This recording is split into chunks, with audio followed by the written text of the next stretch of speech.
yang belum pernah terjadi selama lebih dari Penembakan dua pesawat militer AS oleh Iran menandai serangan yang sangat langka terhadap AS yang belum pernah terjadi selama lebih dari 20 tahun.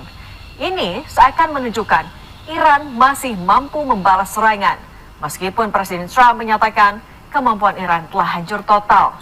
Kini Iran bahkan membuat sayembara di TV nasional untuk menemukan pilot AS tersebut.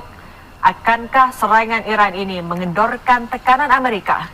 Kita bahas bersama pakar politik dan keamanan nasional Wibawanto Nugroho Widodo PhD dan peneliti senior Indo-Pacific Strategic Intelligence Aisyah Kusuma Sumantri. Selamat petang semuanya. Selamat petang. Saya ke Pak Wibawa dulu ya. Pak Wibawa, kalau menurut Anda sebenarnya tembakan Iran ke jet Amerika Serikat ini bisa dibilang sebagai sebuah pukulan telak tidak ke AS setelah AS menghancurkan jembatan tertinggi Iran? Ya, jadi gini Mbak ya. Jadi yang pertama itu, Amerika itu dipersiapkan kekuatan militernya untuk menghadapi satu major theater war di Cina. Yang kedua, untuk menghadapi perang yang sifatnya mengkonten di Timur Tengah. Salah satunya adalah menghadapi near peer regional, ya bukan peer, near peer di level regional, yaitu Iran. Yang berikutnya adalah untuk menghadapi Rusia dengan operasi deterrence. Nah, walaupun tentara Amerika ini hadir di 4 wilayah dunia. Yang pertama adalah di Middle East, di Indo-Pasifik, di Northern Command ya, dan juga di Timur Tengah, Indo-Pasifik dan Northern Command ya. Itu mereka itu hadir untuk operasi-operasi terbatas gitu ya. Jadi dengan di Eropa juga hadir ya. Jadi dengan adanya godaan masuk dalam perang di Iran ini sangat mendraining resource dari Amerika sendiri, apalagi tidak didukung oleh NATO. Nah, sekarang kita sudah masuk ke fase keempat. Fase pertama itu adalah strategic surprise, minggu pertama. Fase kedua adalah superioritas militer, superioritas udara yang diikuti oleh penghancuran kekuatan militer atau counter force strategi diterapkan oleh Amerika kepada militer Iran. Yang ketiga yang tidak diduga adalah retaliasi yang melibatkan proksi-proksi. Dan sekarang sudah masuk ke dalam tahap keempat, yaitu yang disebut dengan coercive endgame process. Jadi Amerika memaksa selesai perang ini dengan cara coercive. Dan waktu yang diberikan oleh Washington itu adalah 2 minggu. Ya.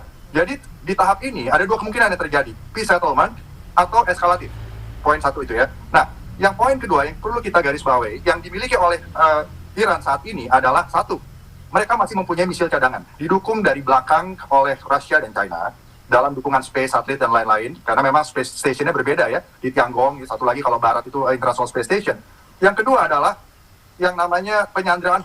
Bukan berarti mereka bisa terbang tanpa adanya hambatan. Ada, tetapi tetap ada resikonya meskipun itu kecil ya. Nah, klaim itu mungkin sekarang tetap ada bahwa Iran melakukan air superiority di kawasan sana. Tetapi ketika kondisi ini dibiarkan secara terus-menerus, maka pada akhirnya korbannya akan terus bertambah dan kehilangannya. Oke, dengan posisi korban yang bisa semakin bertambah, tapi Mbak Aisyah, kalau menurut Anda, rangkaian serangan dilakukan oleh Iran, kemudian sayembara juga selain meningkatkan daya tawar dari Iran, apakah ini bisa menekan AS atau justru semakin memprovokasi? Oke, Mbak Aisyah, kami akan coba lagi hubungi kalau begitu ke Pak Wibawa. Kalau rangkaian serangan ini ditambah tadi sayembara, selain meningkatkan daya tawar, mampukah memberikan tekanan untuk AS atau justru makin memprovokasi Trump?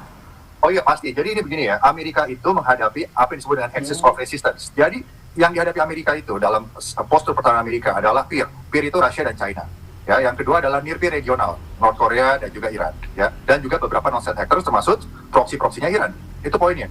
Dan menghadapi itu Amerika butuh NATO. Tanpa NATO itu kekurangan means yang sangat signifikan. Itu poinnya, poin yang sangat penting itu. Nah sekarang memang dengan jatuhnya pesawat Iran ini, pesawat Amerika ini benar-benar pukulan telak dan ini bisa menjadi leverage untuk diplomasi untuk bisa digunakan untuk mengubah outcome. Tapi kalau dari perspektif Amerika mungkin ada plan B dari ini. Plan B-nya apa? Plan B-nya mungkin mereka akan menyerang Balukistan. Karena Balukistan ini adalah wilayah yang sudah lama bermasalah dengan pusat dan dekat dengan Pakistan. Mayoritas juga Sunni dan rasnya adalah Pakistan. Dan bisa saja tentara darat Amerika sebentar lagi akan dideploy ke Balukistan, diganggu di Balukistan, sambil menghancurkan beberapa misal stok yang ada di situ. Dan itu akan menjadi leverage dari Amerika dengan Iran. Yaitu, pertama, tolong buka kembali Hormuz, ya. Kami kembalikan Balukistan kepada Anda, ya, dan juga lepaskan sandera kita. Kira-kira gampangnya begitu. Jadi ini yang saya bilang bisa menjadi eskalatif. Karena Trump ini adalah pertama kalinya pesawat AS ini ditembak jatuh secara langsung ya sejak perang ini berlangsung. Nah, pertama ini adalah sekarang Iran dan Amerika Serikat ini menghadapi sebuah perlombaan di antara kemudian tim search and rescue-nya ya, tim SAR-nya, dan kemudian pemerintah dan masyarakat Iran dalam melakukan pencarian dari pilot tersebut. Ada satu kru tadi ya, weapon system officer-nya yang masih belum bisa ditemukan sampai sekarang. Dan ini apabila ditemukan oleh Iran, sebenarnya ini bisa menjadi leverage dan bargaining position baru bagi Iran.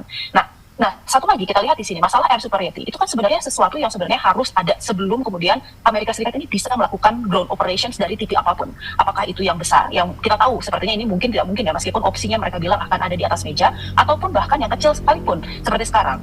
Nah, kita lihat di sini, Trump berkali-kali bilang bahwa dia punya uncontested airspace ya, lalu kemudian their navy is gone, their aircraft is gone. Hegseth juga menyatakan begitu. Nah, tapi kita lihat bahwa sebenarnya harus dipahami, yang namanya air superiority itu bukan berarti mereka bisa terbang tanpa adanya hambatan. Ada, tetapi tetap ada resikonya meskipun itu kecil ya. Nah, klaim itu mungkin sekarang tetap ada bahwa Iran melakukan air superiority di kawasan sana. Tetapi ketika kondisi ini dibiarkan secara terus-menerus, maka pada akhirnya korbannya akan terus bertambah dan kehilangannya. Oke, dengan posisi korban yang bisa semakin bertambah, tapi Mbak Aisyah, kalau menurut Anda, rangkaian serangan dilakukan oleh Iran, kemudian sayembara juga selain meningkatkan daya tawar dari Iran, apakah ini bisa menekan AS atau justru semakin memprovokasi?